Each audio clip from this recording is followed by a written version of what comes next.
Bienvenue en Périgord, au château des Milandes. Ici plane l'ombre d'une femme aux multiples visages, artiste de music hall, résistante, farouche combattante pour la liberté et l'égalité et mère d'une tribu arc-en-ciel.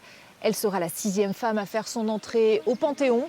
Bienvenue au château des Milandes, royaume de Joséphine Baker.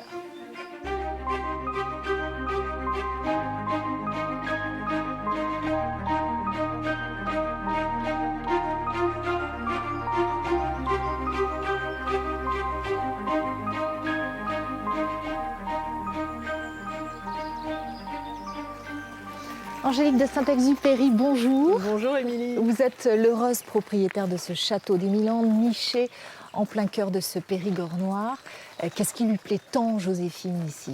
Joséphine a un coup de cœur pour cette vallée de la Dordogne. Elle a envie aussi d'aller à la campagne, de se mettre au vert. Elle sent la guerre arriver. Et pour elle, c'est important de ne plus être dans la vie trépidante de Paris. Elle en devient propriétaire quelques années plus tard. Elle vit de camp à camp ici? Alors, elle commence à louer le château en 1938 et ensuite elle achètera le château après la guerre en 1947 avec son époux Jo Bouillon. Alors quand je dis que vous êtes l'heureuse propriétaire de ce château des Milandes, pourquoi? Parce que ça vous a permis de faire connaissance avec la personnalité incroyable de Joséphine Baker. Oui, une personnalité qui me fascine complètement. Mes parents ont acheté le château il y a maintenant 20 ans, j'avais 25 ans et je connaissais uniquement Joséphine Baker comme la maman généreuse puisque nous habitions en face du château et mes parents m'ont toujours parlé avec beaucoup de bienveillance de Joséphine. Alors, qu'est-ce qu'elle représentait pour vous à l'époque, Joséphine? Parce que j'imagine que quand vous avez dû vous occuper de ce château, vous avez découvert des pans de sa personnalité qu'on va découvrir d'ailleurs tout au long de cette émission. Oui, elle s'est découverte petit à petit à moi finalement et elle m'a montré un peu le chemin aussi de sa personnalité. Donc je n'ai rien inventé, je l'ai mise en lumière et petit à petit, j'ai compris le music hall, j'ai compris la guerre, l'engagement pendant la Seconde Guerre mondiale. Et ensuite, son épopée contre le racisme aussi, parce que c'est vraiment un combat permanent pour elle contre les discriminations. Alors on va découvrir justement à travers cette émission les différentes facettes de Joséphine Baker. Ça débute ici, au Milandes, où elle élève ses 12 enfants, mais c'est aussi Paris. Vous voyez ce croquis proposé par l'artiste périgourdin José Correa qui va nous accompagner tout au long de cette émission. C'est sa vision de Joséphine la flamboyante, artiste de music hall. J'ai deux amours, mon pays et Paris, avec mon cœur est ravi, ma savane est belle. Angélique, on va pénétrer dans ce panthéon périgourdin de Joséphine. Oui, c'est bien son panthéon, vous me faites beaucoup d'honneur, mais Joséphine est là en plus. Oui. On va découvrir en attendant l'histoire de Joséphine Baker, des ruelles de Saint-Louis aux marches du Panthéon. Les gens ne savaient pas si j'étais une garçon ou une fille, on me suivait parce que j'avais les cheveux coupés à la garçonne. C'est vous l'une des premières qui... J'étais la toute première. En 1925, quand l'américaine Joséphine Baker, 19 ans, débarque à Cherbourg, puis sur la scène du théâtre des Champs-Élysées, avec toute la troupe du spectacle La Revue Nègre, la France s'indigne. Elle tient du kangourou et du boxeur, fustige un critique. C'est une honte pour le music hall, clame un autre. En fait, elle importe le Charleston et le Black Bottom à Paris. Le mythe Joséphine Baker est né. Elle égale les plus grandes de son époque. 6 ans plus tard, le compositeur Vincent Scotto lui offre la consécration. L'ancienne fillette de Saint-Louis dans le Missouri, enfant peu aimé, élevée dans la misère, sauvée par la danse et le chant, clame son amour pour la France, qu'elle ne cessera de chérir. J'ai deux amours, mon pays et Paris. Puis survient la Seconde Guerre mondiale, durant laquelle Joséphine Baker s'illustrera dans la résistance. Et voici Joséphine, oui, le lieutenant Joséphine Baker. Au sortir du conflit, elle achète le domaine des Milandes, où elle se marie sous les caméras avec Jo Bouillon. Sous d'autres cieux, le château des Mirandes, que l'on dirait sorti d'un conte de fées, abrite les épousailles de Joséphine Baker et de Jo Bouillon. Noces campagnardes où l'offrande rituelle du vin et de la soupe à l'oignon aux mariés maintient une tradition aussi vieille que le donjon du château. Bon vieux donjon si solennel qui n'avait jamais assisté à un mariage de vedette. Les Milandes, le château de la Belle au bois dormant comme elle l'appelait, sera son camp de base. Joséphine Baker y fondera sa tribu Arc-en-Ciel avant d'en être brutalement arrachée en 1969.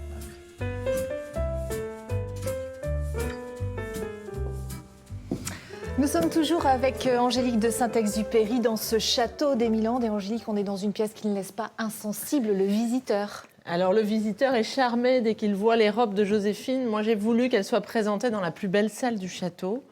La salle qui est le grand salon à l'époque de Joséphine Baker. Et on a des robes des années 30 avec ce kimono de Jean de Cesse jusqu'aux années 1970. C'est toute la carrière de Joséphine qui s'étale sous nos yeux. Absolument, sa carrière et notamment son passage à l'Olympia en 1959, 1964, 68. Elle est immensément connue et l'Olympia lui permet, avec Cocatrix, de chanter à Paris, là où elle aime tant chanter. Et sa carrière, elle débute à Paris avec cette célèbre ceinture de banane. Comment avez-vous fait pour la récupérer ?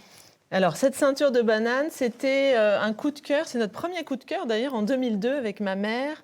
Cette ceinture, nous l'avons trouvée chez Pepito Abatino, son impresario de l'époque. Très étonnant, parce que Joséphine Baker, chaque année, donnait un costume à la nièce de Pepito. Elle a récupéré la ceinture de banane et bien d'autres costumes. Mais je suis très heureuse de la présenter. Elle est toute simple, vous voyez, mais c'est le costume le plus connu du musical français. Alors, on va partir justement sur les traces de Joséphine Baker. Sa carrière, elle débute à Paris, dans un théâtre. Et c'est François Durper, historien, qui nous raconte cette étape de la vie de Joséphine.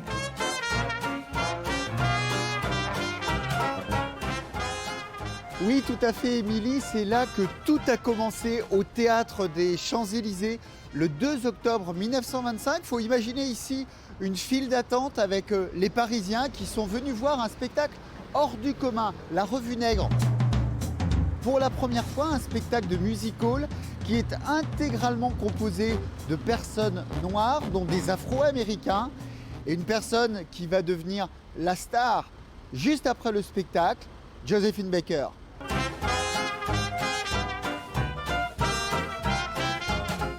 En 1925, lorsque Joséphine Baker arrive en France, elle se dit « Oh là là !»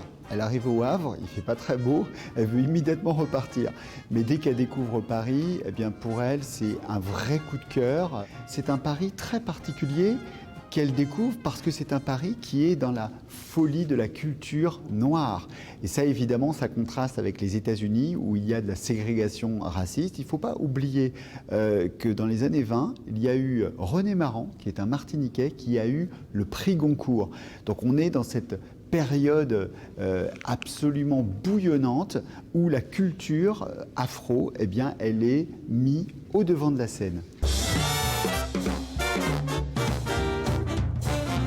Ici, en octobre 1925, il va se passer quelque chose d'absolument révolutionnaire dans l'histoire du music-hall. Une danseuse qui va avoir autour de la taille 16 bananes, qui va entraîner des sifflets d'abord de gens qui se disent « ça se fait pas, elle est quasiment nue, qu'est-ce que c'est que cette danse ?» C'est extrêmement sensuel, extrêmement sexuel même, et non, la plupart des gens sont enthousiasmés. Elle va devenir un symbole aussi, un symbole de la liberté, un symbole de féminisme, un symbole d'expression de la féminité, sans aucun tabou.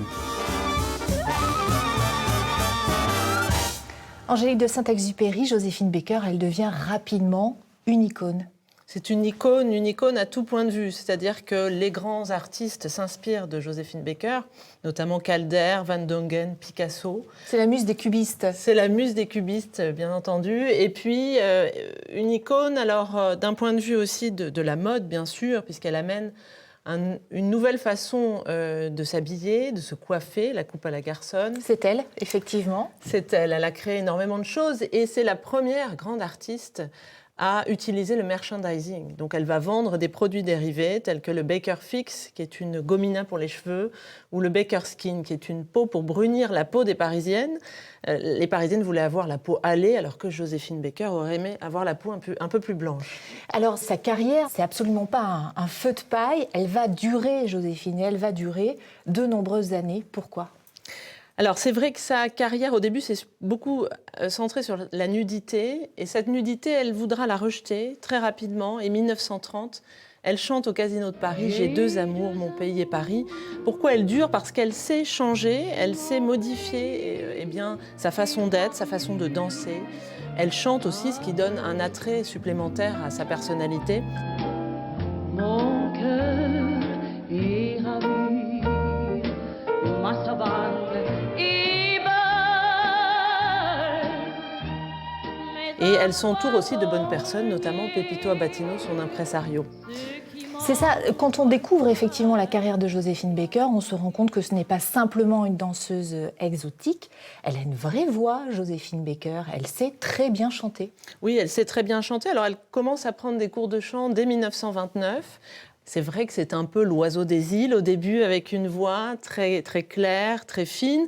Et puis par la suite, on sentira qu'elle va quand même travailler et rendre sa voix plus grave, plus soul. Moi, j'aime beaucoup ensuite les années 50, 60 et 70. On parle souvent de son aura à Joséphine Baker. Il y a peu de personnes qui pouvaient lui résister. Oui, c'est ça. Peu de personnes pouvaient lui résister. C'est pour ça qu'elle en a beaucoup joué aussi. Merci pour cette découverte de Joséphine Baker. Du côté de sa carrière au musical, on se retrouve dans quelques instants, Angélique, mais on va poursuivre notre visite du château à la découverte d'autres invités. Souris à la vie, souris à l'amour, sourire, toujours sourire. Malgré les soucis, malgré les ennuis, sourire, toujours sourire. Ce soir, je suis là, près de vous, les années ont passé. On va le voir tout au long de cette émission, Joséphine Baker, c'est bien plus qu'une histoire de banane. Dans ce château des Milandes où elle a résidé une trentaine d'années, on peut découvrir sa chambre meublée, comme à l'époque. Toujours sourire. Madame, allez.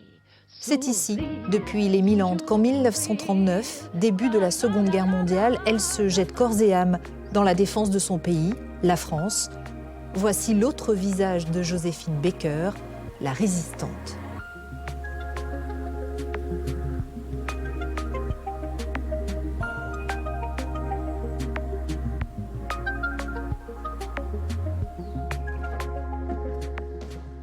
Nous sommes dans le dressing de Joséphine Baker et suivez-moi, derrière une porte dérobée, ignorée du grand public, se trouvait bien l'une des nombreuses cachettes de Joséphine Baker. Elle y entrepose des armes pendant la Seconde Guerre mondiale. Alors dans les caves du château, des Juifs, des résistants sont également mis à l'abri. Elle fait installer au château des Milandes un récepteur radio. C'est ici qu'elle entend l'appel du 18 juin 1940. Laurent Kupferman, bonjour. Merci Bonjour. De nous rejoindre. Vous êtes essayiste, mais aussi à l'initiative de la pétition Osez Joséphine, qui a recueilli pas moins de 37 000 signatures et qui a abouti à sa panthéonisation. La réaction de Joséphine Baker au début de la Seconde Guerre mondiale, elle est viscérale. Elle doit aider la France. Oui, parce que la France, c'est son pays d'adoption. Vous savez qu'elle est née en 1906 à Saint-Louis, dans un pays dans lequel il y a la ségrégation raciale. Il y a des autobus pour les Blancs, des autobus pour les Noirs, des restaurants pour les Blancs, des restaurants pour les Noirs. Et quand elle arrive en France en 1925 pour la Revue Nègre, elle découvre quelque chose d'extraordinaire. Elle prend le paquebot, elle prend le train pour la gare Saint-Lazare, et là, quelqu'un lui ouvre la porte et lui tend la main pour descendre. C'est un homme blanc. Et elle sera C'est jamais... la première fois qu'un homme blanc lui tend la main et qu'elle est regardée non plus comme une couleur, mais comme une personne. Et elle sera jamais reconnaissante pour ces moments-là. Mais bien entendu, vous imaginez ce que c'est pour des personnes qui vivent dans un pays dans lequel ils n'ont pas de destin possible à accomplir, d'arriver dans un pays où ils sont regardés comme des êtres humains à part entière. Pour autant, elle est bien accueillie en France, mais qu'est-ce qui la pousse à s'engager dans les forces armées pour la libération de la France? Qu'est-ce qui la pousse à ça, Joséphine? Mais ce qui la pousse, c'est ce pays qu'elle a découvert, qui est un pays dans lequel elle s'accomplit, dans lequel tout est possible. C'est la République du possible, la République française, la République des droits, la République des devoirs. Mais elle devient française en épousant Jean Lévy-Lyon. En 1937. En 1937. Le 30 novembre 1937. C'est ce qui justifie le choix de la date de la panthéonisation. C'est le jour où elle devient française. On va l'écouter justement, Joséphine Baker. C'est une interview réalisée en 1964 ici, au château d'Émilandes. Et elle nous parle de son engagement au sein de la résistance. Le château là-haut était entouré des Allemands. Commencement de la résistance, et c'est moi qui les ai reçus parce que on combattait pour la liberté à ce moment-là aussi. Il y a eu des gens ici comme mes fermières et même notre chef de gare qui était pris en première otage. Tout ça passé ici au Milandes, ça partait ailleurs. Comme vous voyez qu'il y a beaucoup de boiseries ici, eh bien, c'était très bien pour le maquis, les maquisards. Tout ça a commencé ici. J'ai continué jusqu'à la liberté complète de la France. Et j'ai œuvré jusqu'à la liberté. Nous sommes toujours en votre compagnie, Laurent Kupferman, dans cette salle de la résistance. Elle est plutôt pudique, Joséphine Baker. Très pudique. Pour autant, elle va prendre des risques pendant cette Seconde Guerre mondiale. Des risques réels, c'est-à-dire que n'oublions pas qui elle est. C'est une star internationale, une des plus grandes stars européennes. Et dès septembre 1939, la déclaration de guerre, elle se précipite à l'état-major. Elle va voir le capitaine Aptet, qui est chef du deuxième bureau, du renseignement, et elle lui dit « Capitaine, la France m'a tout donné. Je lui dois absolument tout. Prenez ma vie, faites de moi ce que vous voulez. » Et qu'est-ce qu'elle va faire? Elle fait d'Aptet son secrétaire. Officiellement, c'est lui qui va l'accompagner dans les tournées, dans les dîners, où elle est invitée partout, y compris dans les ambassades de l'Axe. Donc elle écoute les conversations, elle fait parler les gens. Son premier rôle, c'est espionne. Elle n'aimait pas qu'on l'appelle espionne, elle préférait qu'on l'appelle honorable correspondante. Mais oui, elle fait du renseignement. Ensuite, lorsqu'elle est finalement repérée, parce qu'ils ne sont pas non plus crétins de l'autre côté, ils se rendent bien compte que là où elle va, des informations fuitent quelques jours après.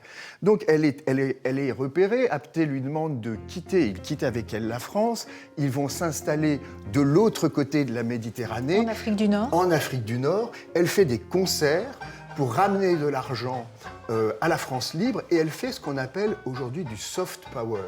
C'est-à-dire que De Gaulle n'est pas encore vu à cette époque par les Alliés, par Roosevelt et par Churchill, surtout Roosevelt, comme un personnage fiable. Il voit plus en Darlan le successeur de Pétain. Elle est convaincue par De Gaulle, Joséphine Baker. Elle est gaulliste. C'est son grand homme, De Gaulle. C'est son grand homme. Elle est persuadée que la France qu'elle aime, ça n'est pas celle de Pétain. C'est une parenthèse. Et elle est persuadée que l'homme qui peut fermer cette parenthèse, c'est le général De Gaulle. Et elle va le faire savoir. Vous savez, il y a cette anecdote incroyable.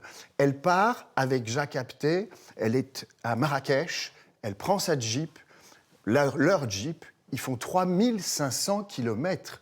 Ils vont jusqu'au Caire. Et là, elle est reçue, évidemment, c'est une star, donc elle est reçue par le roi Farouk, qui lui dit « Est-ce que vous pourriez chanter pour nous ?» Elle lui dit « Non, sire, car vous ne reconnaissez pas De Gaulle. » Et elle se débrouille pour faire organiser par les associations gaullistes un concert au profit de la France libre, et elle dit au roi « Sire, venez présider la soirée, et là je chante. » Vous voyez, c'est ça, Joséphine Baker. Elle fait de la politique également. C'est de l'influence, de la diplomatie, si vous voulez. C'est tout ça qui fait que De Gaulle et elle auront une relation extrêmement empreinte de respect, et il lui remet d'abord cette petite croix de Lorraine. À laquelle elle était très attachée. Elle est très attachée, mais elle la remet immédiatement en vente pour produire de l'argent pour la France libre. Et surtout, elle reçoit cette médaille de la Résistance avec palme, il n'y a que 4800 personnes qui l'ont reçu. Et sur cette médaille, il est inscrit quelque chose d'extraordinaire, Patria non immemore, nation, souviens-toi. En 1961, elle reçoit également ici, au Château d'Émilan, la Légion d'honneur. Ça, c'est un geste aussi important pour elle. Elle en est fière. Mais bien entendu, parce que c'est une patriote, Joséphine. Elle est fière de s'être battue pour son pays d'adoption. C'est un modèle à cet égard. La République des droits, la République des devoirs, la République du possible. Voilà tout ce qu'incarne Joséphine Baker. Voilà tout ce que ces combats incarnent et toutes ces valeurs qui sont celles de la République française. Voilà ce qui justifie son entrée au Panthéon. Alors justement, on va continuer à poursuivre notre visite ensemble dans ce château à travers la découverte de nouvelles pièces, mais nous nous sommes intéressés au rôle de Joséphine dans cette région. À la fin de la Seconde Guerre mondiale, elle revient au Milan et elle contribue à développer le tourisme dans cette région. Le château des Milandes est l'un des principaux pôles touristiques du Périgord noir. Chaque année, 100 000 visiteurs viennent mettre leur pas dans ceux de l'ancienne maîtresse des lieux. L'image de Joséphine Baker est partout, jusque dans la boutique. Les magnettes, ça c'est l'article numéro 1 en vente. Ensuite, nous trouvons la carte postale. Presque tous les gens achètent une carte postale ici. Il y a des tapis de souris. Et on a également le CD. Cette exploitation du personnage peut paraître très moderne, mais il n'en est rien car la première concernée, elle-même, n'hésitait pas de son vivant à miser sur sa célébrité pour attirer la foule en Périgord. Depuis la maison voisine du château, Georgette était aux premières loges pour le constater. J'avais 6 ans quand elle est arrivée. Elle a été tout de suite, elle est venue vers nous. Elle a été très sympathique à chercher notre compagnie. Et donc, on l'a adoptée tout de suite. Elle a tout de suite voulu qu'on l'appelle Tata. À l'époque, Georgette n'a pas vraiment conscience de la célébrité de sa nouvelle voisine. Mais elle comprend vite que la quiétude des lieux est sur le point de vaciller. Petit à petit, le bouche à oreille, parce qu'il n'y avait pas la télévision, enfin, pas tout au moins ici. Et donc, le bouche à oreille a fait que des personnalités un peu importantes du Bordelais, de la région de Limoges ou d'autres endroits venaient pour voir donc un petit peu ce que Joséphine faisait. Montait et descendait, et s'ils pouvaient l'apercevoir au travers des grilles du château, alors là, ils étaient tout contents. Peu à peu, les Milandes changent de visage. Et Joséphine elle-même prend les choses en main pour adapter les lieux à cette nouvelle affluence. Elle avait racheté d'ailleurs pratiquement tout le village. Bon, le château, c'est une chose. En même temps, pratiquement le Tornoli, son restaurant. Et puis, par la suite, l'hôtel. Elle aimait être entourée, avoir toujours beaucoup de personnes autour d'elle. En 1949, Joséphine Baker va plus loin. En contrebas du château, elle inaugure un parc de 5 hectares dédié aux loisirs et aux spectacles. Le succès est immédiat. Il faut imaginer que ça dansait. En fait, Joséphine et Joe Bouillon, son mari, chef d'orchestre, animaient énormément de soirées. Et à l'ouverture, en 1949, ils s'attendaient à ce qu'il y ait 1000 personnes. Et en fait, autour de 10 000 personnes étaient là. Joséphine construit même son propre music-hall où elle se donne en spectacle. Elle s'entraînait pour ces spectacles avant de retourner à Paris. Il ne faut pas oublier, c'était vraiment la star de l'époque. Donc tout le monde voulait venir. Tout autour, piscine, mini-golf, terrain de jeu et même les tout premiers canoës sur la Dordogne. Un véritable complexe touristique. Aucun endroit avait et un restaurant, et une piscine, et une salle de spectacle, et même les logements, les hôtels autour. Elle crée quand même le premier Club Med. Apparemment, les frères Trigano ont vu le parc et sa création, et ça les a inspirés d'utiliser ce modèle pour leur Club Med. Quelques années plus tard, malgré son côté visionnaire, Joséphine Baker devra se séparer de son village rêvé.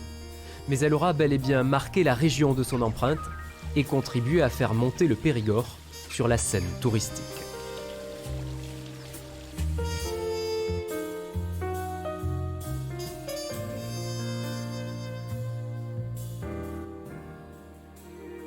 Donc nous voici dans la salle de réception de Joséphine Baker. C'est une généreuse Joséphine Baker. Oui. Elle reçoit beaucoup ici.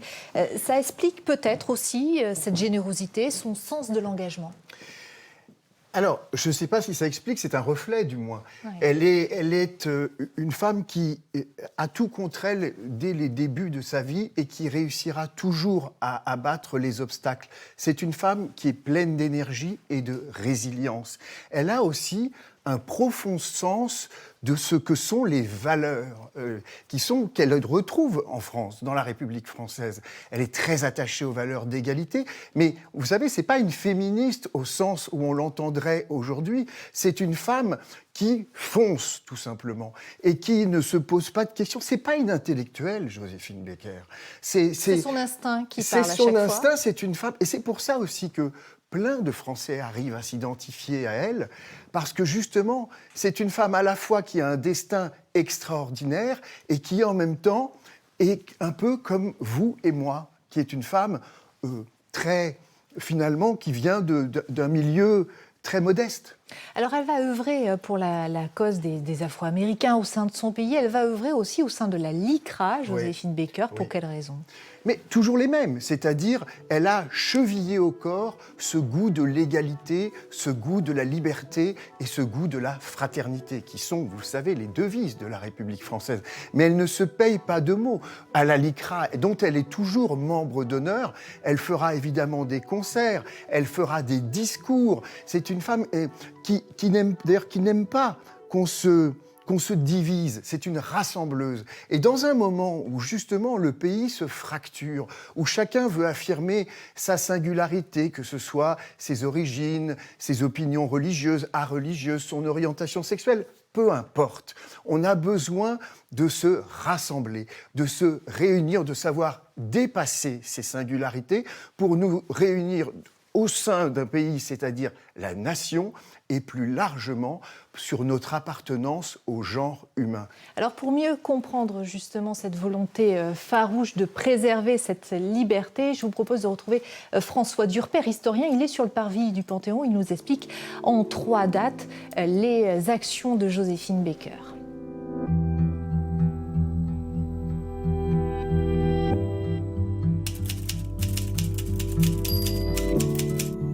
Joséphine Baker, quand elle revient aux États-Unis en 1935, c'est à New York, mais tous les hôtels n'acceptent pas les Noirs. Et d'ailleurs, elle va subir, même dans les années 50, ce phénomène de la ségrégation.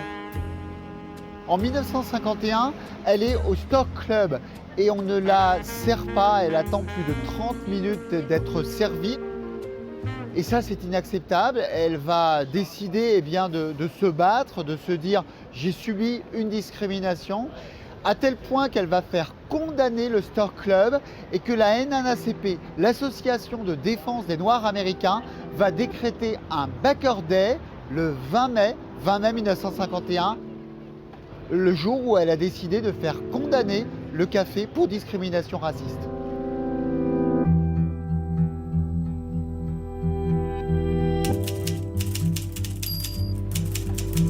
Le 28 août 1963, c'est la fameuse marche sur Washington. On se souvient évidemment du discours de Martin Luther King, « I have a dream ». Mais derrière Martin Luther King, il y avait d'autres militants. Il y avait une femme, une seule femme pour faire un discours, c'était Joséphine Baker. Et d'ailleurs, elle porte à elle toute seule à la fois la voix des femmes, mais aussi une voix internationale, parce que même si elle est américaine, elle est considérée par beaucoup de Noirs américains comme une Française. Et donc elle va porter cette voix internationale pour dire qu'il est inacceptable bien que le racisme perdure aux États-Unis, alors que la situation évolue dans d'autres pays.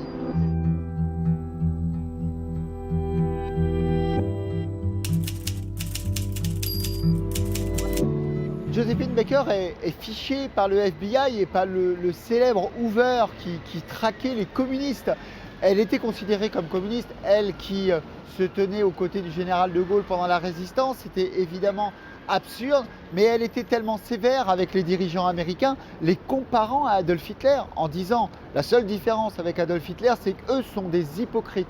Ils ne disent pas qu'ils soutiennent le racisme, ils nous font croire qu'ils sont antiracistes, mais ils soutiennent la ségrégation. Évidemment, elle va être fichée par le FBI suite à ces propos. Elle va eh bien, devoir pendant des années et des années se tenir à l'extérieur de son pays d'origine, les États-Unis, mais elle va devenir une star en Amérique latine, une star en Argentine, une star à Cuba.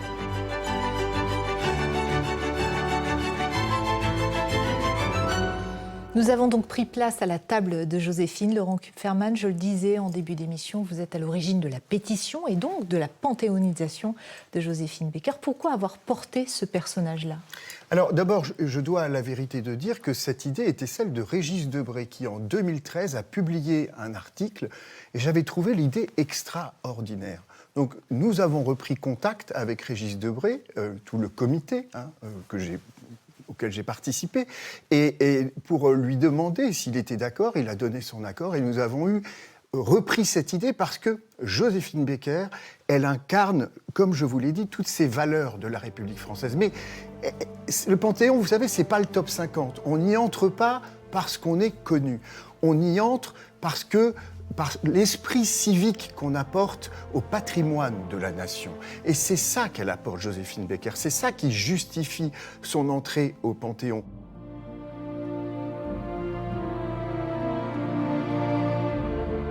Bien sûr, c'est une femme. Bien sûr, c'est une femme de couleur. Bien sûr, c'est une artiste du spectacle vivant, la première qui va rentrer.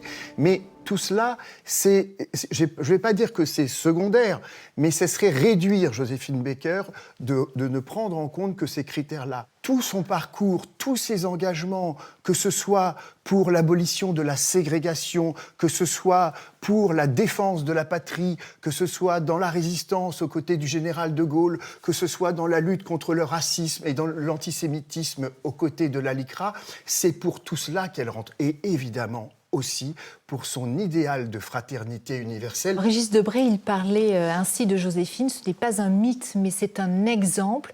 En quoi les valeurs de Joséphine Baker parlent aujourd'hui à toutes les générations ? Eh bien, c'est vrai que c'est un exemple. C'est-à-dire qu'il est très facile de se projeter dans Joséphine Baker parce que c'est pas un personnage intimidant de savoir, c'est pas un grand savant, c'est une femme libre et courageuse. Et ça, nous pouvons tous l'être. C'est la République du possible. On discutait avec Brian, avec deux jeunes personnes, on leur parlait de ce qu'était Joséphine Baker. Immédiatement, ils ont compris le message. Immédiatement, ils ont compris en quoi elle pouvait être un exemple pour les jeunes générations. Et aujourd'hui, on a besoin de cela. On a besoin de se réunir autour de personnes qui nous parlent. Et c'était un choix incroyablement moderne. Ça parle aujourd'hui à la réalité. C'est un choix moderne et inspirant parce que les combats de Joséphine sont malheureusement aujourd'hui des combats qui ont retrouvé toute leur modernité. Alors vous parlez de Brian tout à l'heure, je vous propose effectivement d'aller retrouver Brian, l'un des enfants de Joséphine Baker, ainsi que Jean-Claude qui nous attend dans l'une des pièces du château.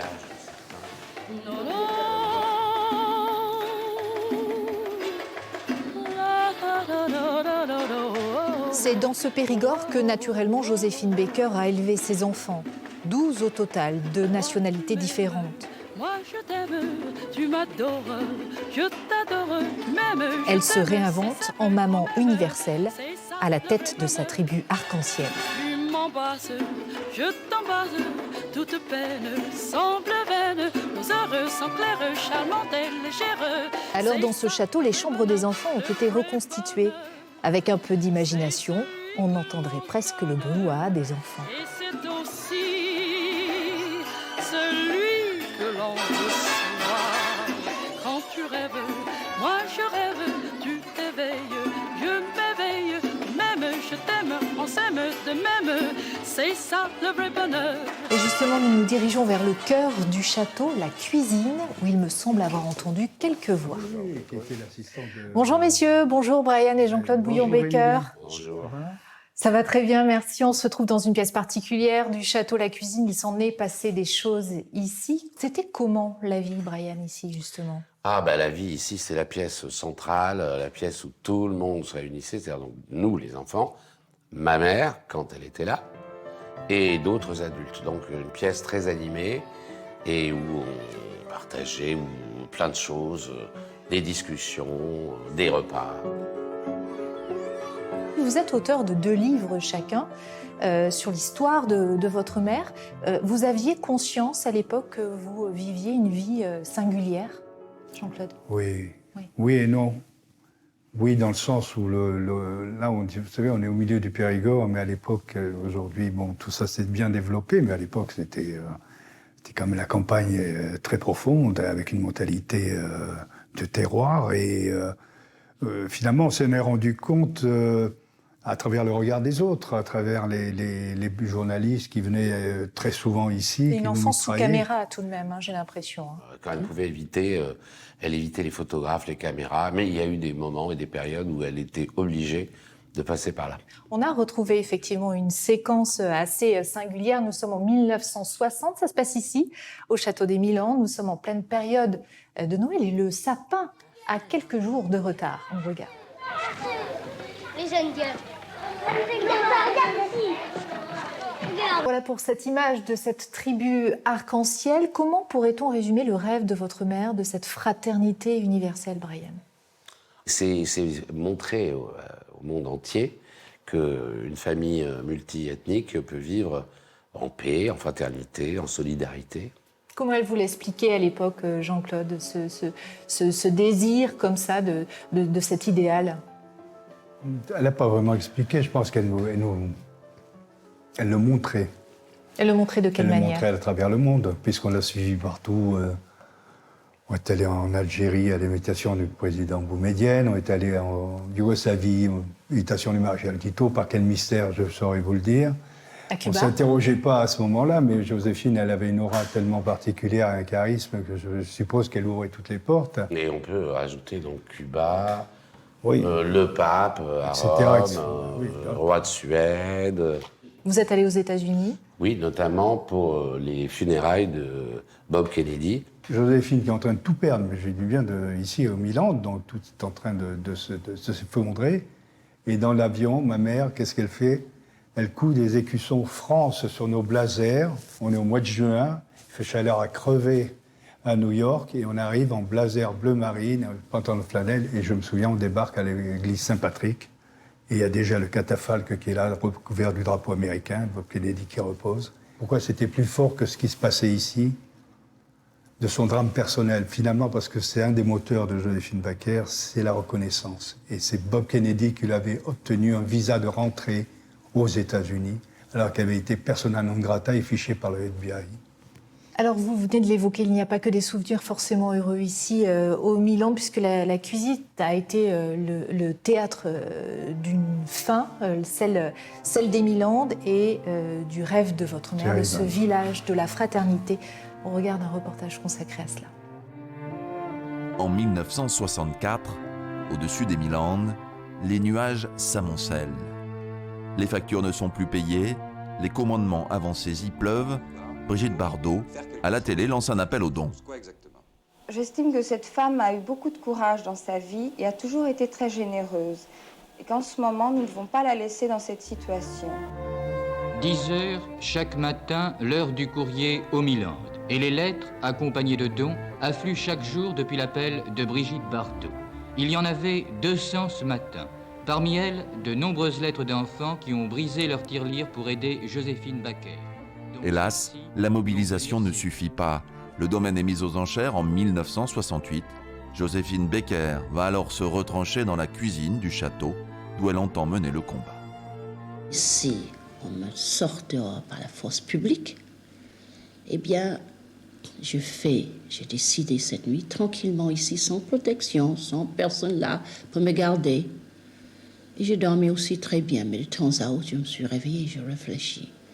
Je suis décidée de me laisser mourir par la faim pour montrer à quel point qu'il est nécessaire d'arrêter toutes ces injustices et combattre contre, en France comme ailleurs. Mais la bataille contre le fisc est perdue et Joséphine finalement expulsée par la force. Son homme de confiance raconte la scène aux journalistes. Alors c'est un agriculteur à 8. Ils vont décrocher les mains, et puis après ils ont tendu les bras et tout. Ils l'ont posé par terre, et il y a 4 gars qui sont venus, 2 devant et 2 derrière, qui ont sorti Madame Baker, une chemise de nuit, Les rires des enfants ne résonneront plus dans le parc des Milandes. Le rêve de Joséphine s'effondre. Une vente aux enchères peu banale en... Son mobilier est vendu aux enchères. Dis-moi Joséphine, puisqu'on te revoit. En 1975, l'artiste décide de fêter ses 50 ans de carrière en remontant sur scène à Bobino dans un spectacle retraçant sa vie. Le soir de la 14e représentation, de retour à son domicile, Joséphine est victime d'une commotion cérébrale. Jean-Claude Brialy m'appelle, il dit « Viens vite à l'hôpital, Joséphine est mourante ». Cette différence de l'avoir vue 3 jours avant, magnifique, maîtresse de ses gestes, maîtresse de la scène, marchant, dansant, et de voir 2 jours après un pantin désarticulé. Le 15 avril 1975, Joséphine Baker a droit à des funérailles militaires et nationales. Des milliers de Parisiens venus lui rendre un dernier hommage n'avaient pu prendre place dans la nef. Le général de Boissieu et de nombreuses personnalités étaient également venus rendre hommage à Madame Baker, qui s'était engagée dans les forces françaises libres et dont la lutte contre le racisme et en faveur de l'enfance lui avait valu bien des incompréhensions, bien des déboires. Dans l'impressionnant cortège, Grâce de Monaco, son ultime protectrice, qui la fera inhumer au cimetière de Monte-Carlo. Alors vous en parlez dans vos livres respectifs, cette fin des Milandes, c'est un moment douloureux pour vous, j'imagine, Jean-Claude. C'est terrible, c'est l'image éternelle de l'expulsé, et qui plus est cette femme noire qui redevient à ce moment-là, en quelque sorte, la pauvre négresse qu'on jette dehors, et ça a dû lui rappeler effectivement l'enfance, la misère. C'est plus qu'un toit qu'elle perd, effectivement. C'est tout son rêve de fraternité universelle, de ce village du monde. C'est ça, Brian? Bah oui, c'est le lieu où elle a commencé à le réaliser. Donc, à la base, finalement, c'est pas une utopie. Mais au bout de quelques années, avec une gestion, disons, aléatoire, et surtout après la séparation avec mon père, qui, lui, gérait bien le domaine, en quelques années, elle va tout perdre, et puis elle est trop généreuse, elle se fait en plus arnaquer. Vous savez que vous allez perdre les Milandes, vous allez graver vos noms dans l'une des tourelles, je crois, du château. Il y a une volonté de laisser une trace ici, c'est important pour vous.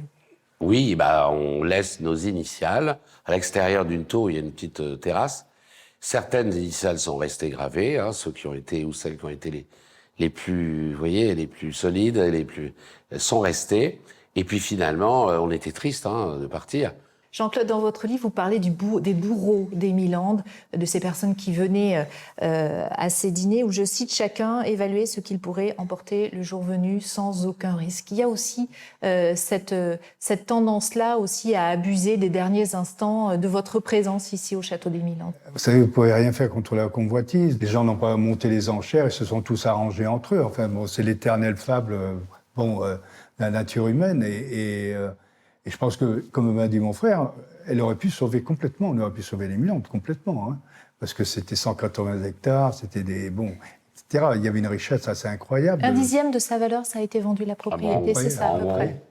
Et je trouve qu'aujourd'hui, évidemment, ça ne pourrait plus se passer de cette façon, on ne laisserait pas faire, mais encore une fois, le contexte historique, 1968, De Gaulle voulait faire quelque chose, mais lui-même était très mal en point politiquement.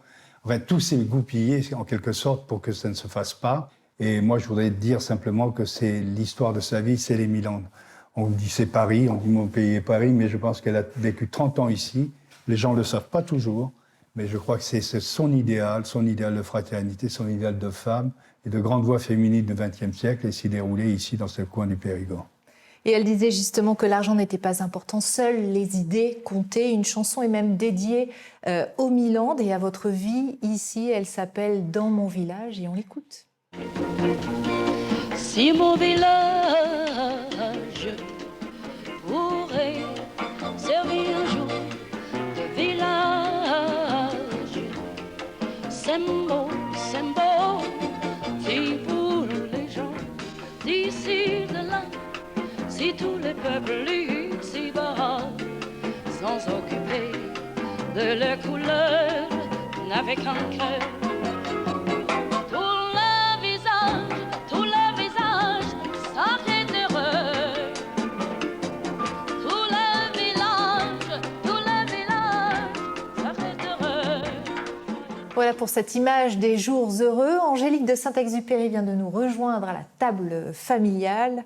Anciens et nouveaux propriétaires, vous vous entendez bien tous?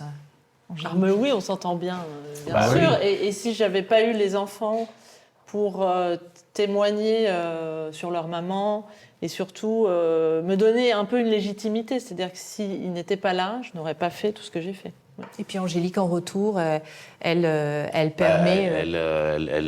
Elle a beaucoup travaillé pour la mémoire de notre mère, et donc avec beaucoup de passion et beaucoup de travail. Et donc de plus en plus de gens, de touristes viennent ici découvrir la vie, la trajectoire de notre mère. Donc on ne peut avoir de la gratitude et la féliciter.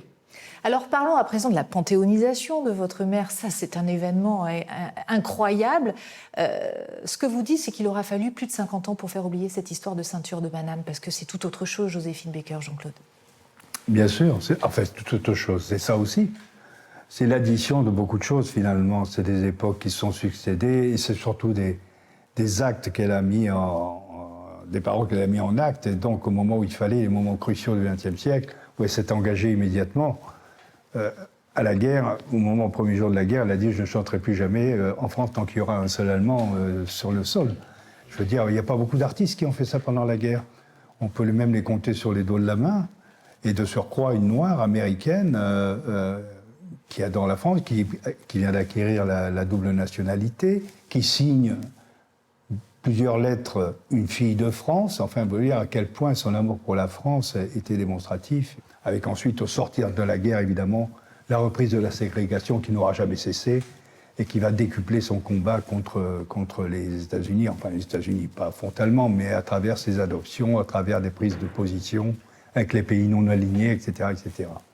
Tous ces événements qui ont jalonné sa vie, qui aboutissent donc à cette panthéonisation. Brian, vous êtes rendu à l'Élysée. Pourquoi ce choix d'Emmanuel Macron? Pourquoi a-t-il été séduit par votre proposition? Eh bien, le président était déjà fan artistiquement de ma mère, et pourtant c'est pas du tout sa génération, c'est sa grand-mère qui lui a fait découvrir les chansons et les films de ma mère.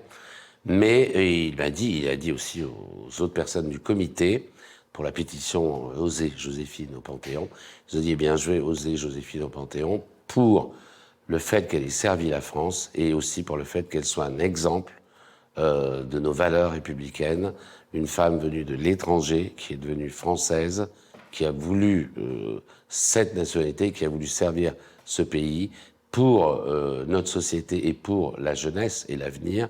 C'est un exemple qu'il faut panthéoniser. Ce que je voudrais dire, c'est que c'est le bon moment aussi.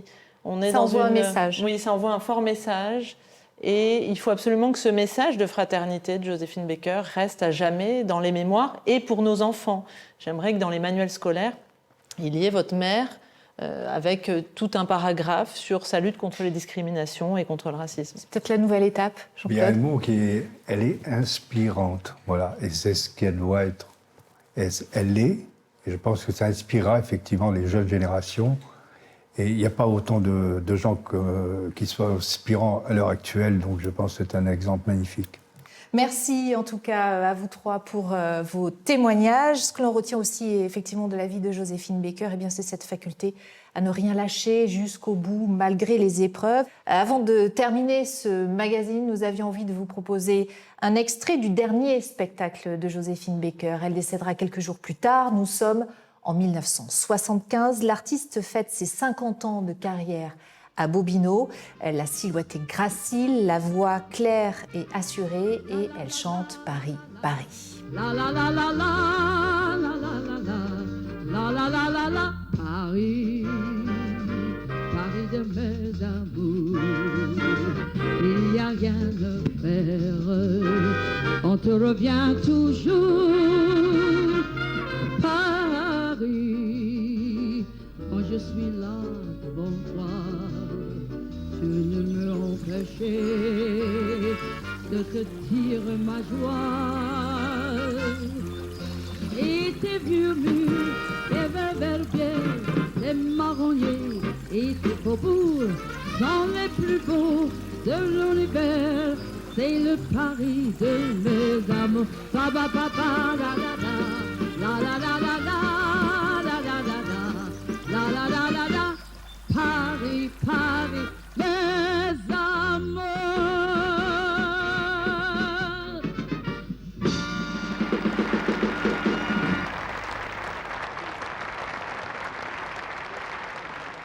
Aux grands hommes, la patrie reconnaissante. C'est donc sur ces mots et sur ces notes que depuis cette terrasse de son château enchanté, niché en plein cœur du Périgord noir, nous refermons l'histoire de Joséphine Baker, icône internationale, résistante, militante pour les droits civiques, mère d'une tribu arc-en-ciel et désormais première femme noire à faire son entrée au Panthéon.